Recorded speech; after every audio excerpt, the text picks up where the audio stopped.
You unlock this benefit with the key of Patreon. Beyond is another dimension. A dimension of thought. A dimension of speculation. A dimension of mind.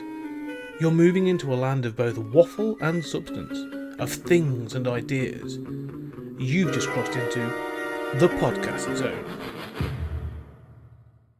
Ladies and gentlemen, welcome back to your ongoing Twilight journey. As always, I'm your host, Scott Weatherly, and I am joined by my Twilight partner, Julian Darius. Julian, how are you doing? You okay?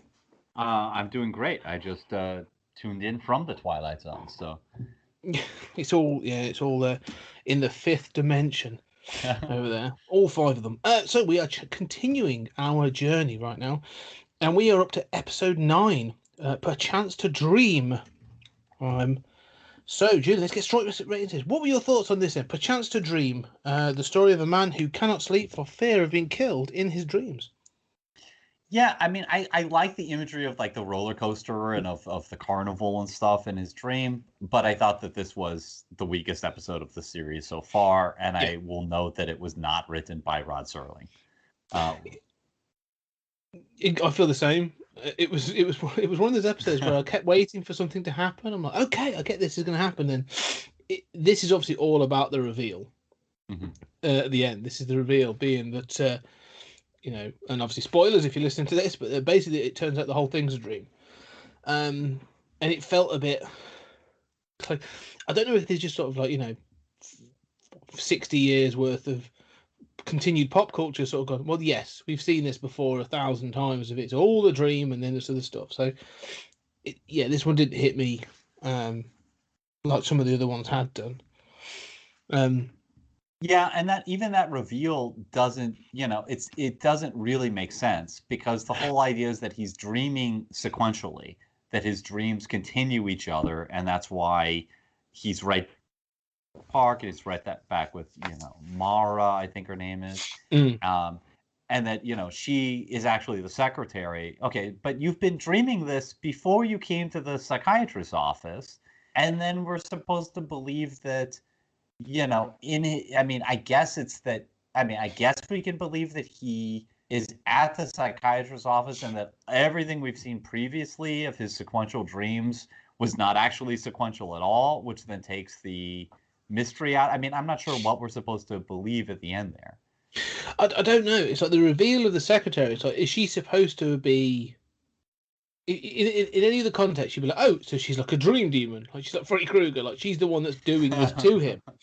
But there's none of that. Like, it's just not explained. It just so happens that this figure, this female, this woman that he dreams about, looks like the secretary. Like, there's nothing else. There's nothing to explain it.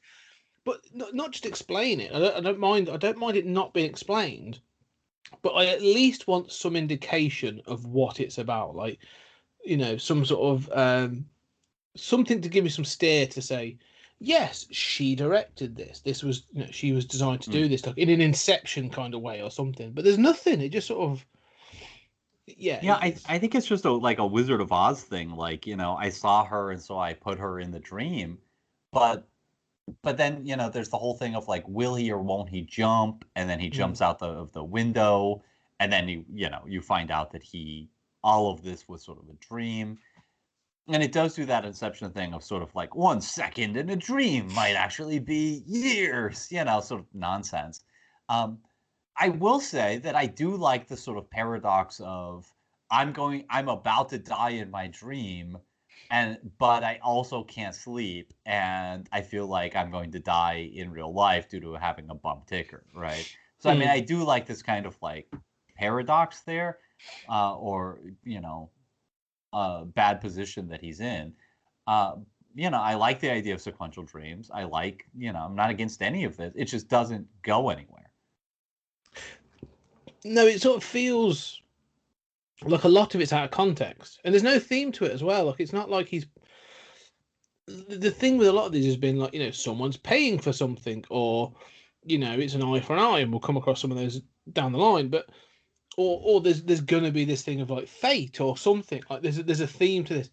It just doesn't seem to mean anything. Like, it's like dreams. Dreams are cool. Let's do a dream. Yeah, exactly. Right, and he thinks that Mara is trying to kill him in the dream, and there is a sort of like creepiness of like, oh, of course all your and I thought of Inception too, sort of like, of course all your characters in your dream are aware that of who you are, right? Like this sometimes happens because your brain knows intimate things about you, and so therefore random strangers in your dreams are like oddly familiar or also interested in Transformers toys or something, But again, it comes to this thing of like, there's a sideshow, and again, where she's presented as like the cat lady or something like that. And again, you think, okay, then she's going to be like feline, or there's going to be like a feline theme or that. No, but even that like doesn't seem to have any resonance or impact on anything that's going on. I don't know the purpose, but the sideshow could be anything. Because she doesn't even look like, he's like, oh, you got to wait till you get inside. There's more, but you'll see the cat lady. It's just some lady in a dress, like dancing. Like it's not. It's If that was my enticement for a sideshow, I'd be a bit like, yeah. I'm not convinced. Like I don't know.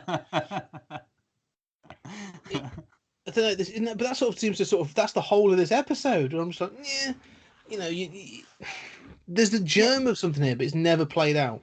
Yeah, and you're kind of waiting for that theme to appear, right? Especially like on the roller coaster, and she says, "Come on, it's fun," and then he narrates like, "I know that she's going to kill me, but I can't say no," and it sort of like doesn't match up to what you're seeing. That he does not seem reluctant in the dream, and then she's telling him to jump, and again, that's kind of creepy, right? And it echoes the window in the skyscraper. And it's kind of creepy, but like you say, there's no, you think like, is this about him being paranoid that people are trying to kill him and that he can't have fun or something? No, that's just a thing that happens. Yeah. It's that. It's just, it's not, the thing is, it's not, production-wise, it feels like the rest of the series. It fits in, and again, I was like, digging and going, okay, so what's the point of this episode? And the only thing I can think about is like it's a self-fulfilling prophecy, because he's the one that's like, well, I can't fall asleep because if I fall asleep, I die. But then if I go into my dream, like you say, if I go into my dream, I die. But it's him that keeps giving in to the things, like going on the roller coaster. So, as he's retelling, or you believe he is recounting this story. He's not recounting because he's actually asleep. But that's the problem. Like, if he was recounting this and then, he was able to give into sleep at the end or something, like, then they'll be like, okay, there's this thing of giving in. It's a self-fulfilling prophecy. Like, he's been trying to avoid this thing or whatever. There'd be something there. But the fact is, even that doesn't seem to play out because it turns out that he's asleep anyway. So yeah, and it's sort of like M. Night Shyamalan's sort of cheap twist, not that all of his twists really are like that, but that's the stereotype. And I found myself thinking of sort of the first episode of sort of Where Is Everybody? Now there, it's also all a dream or a hallucination, but at least you have two things. You have the theme of isolation, right, which is then reflected within that hallucination.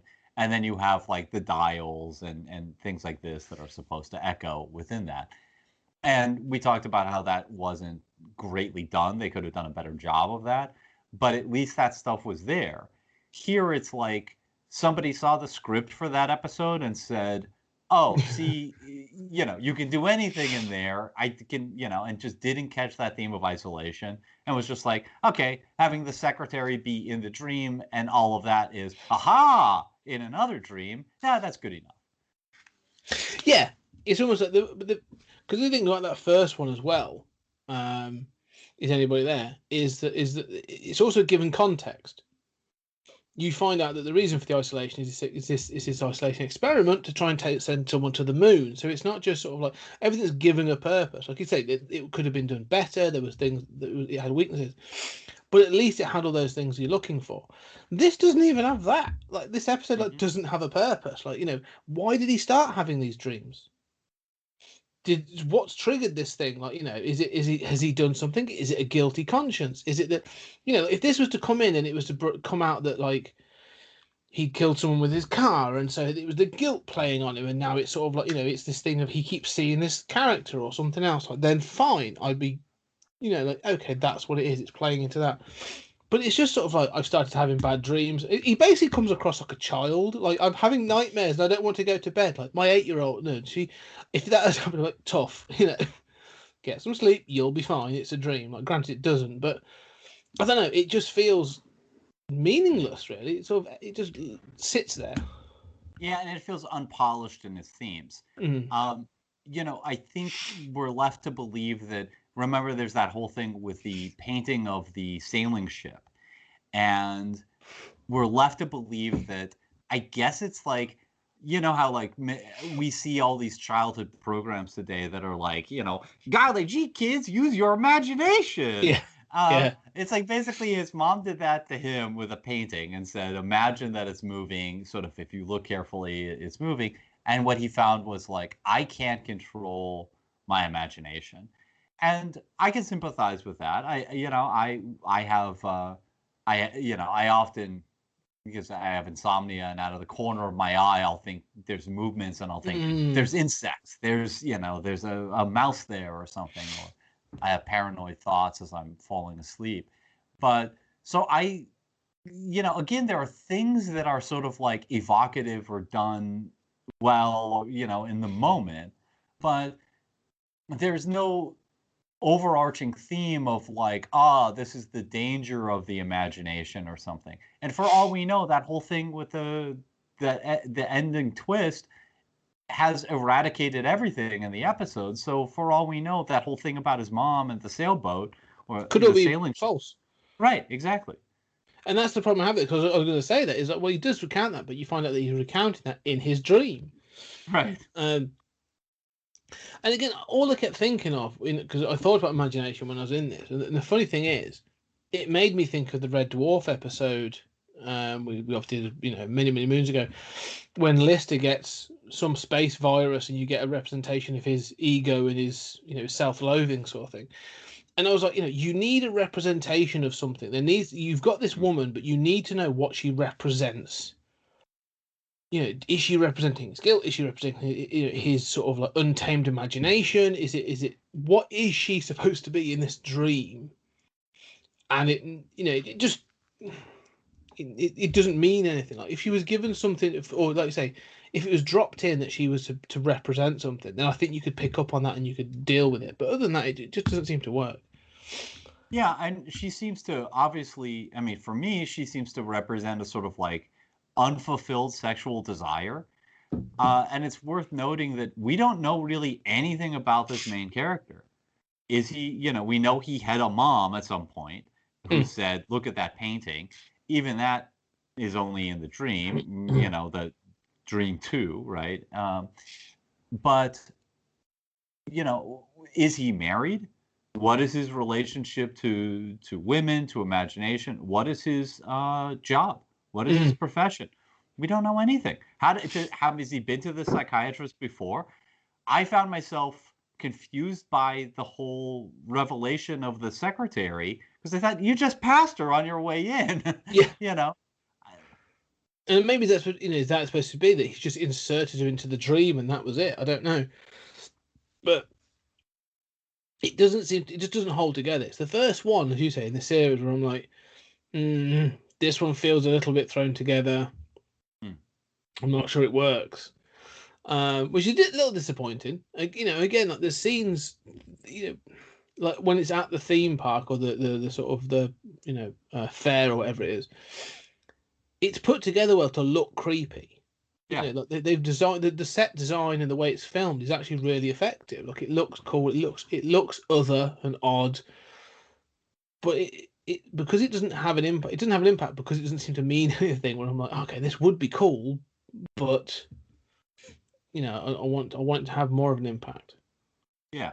No, I agree completely. The one final thing that I suggest is that, I mean, this was made as the 10th episode or the 9th episode of a show in 1959, that, has good production values for 1959. It's surreal. Like, some of the stuff that I like most is the sort of like carnival-esque sort of like freakish, nature of that amusement park.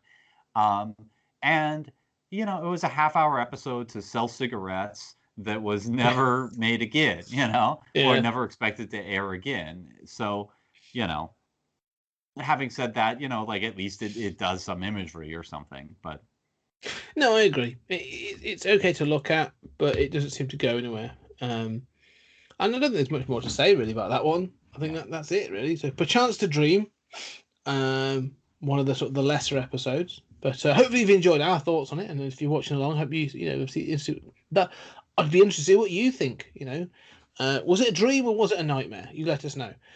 But anyway, as usual, Julian, thank you very much. More Twilight conversation to come, and ladies and gentlemen, we'll speak to you in the next episode. Perchance to dream, more like perchance to crap all over it.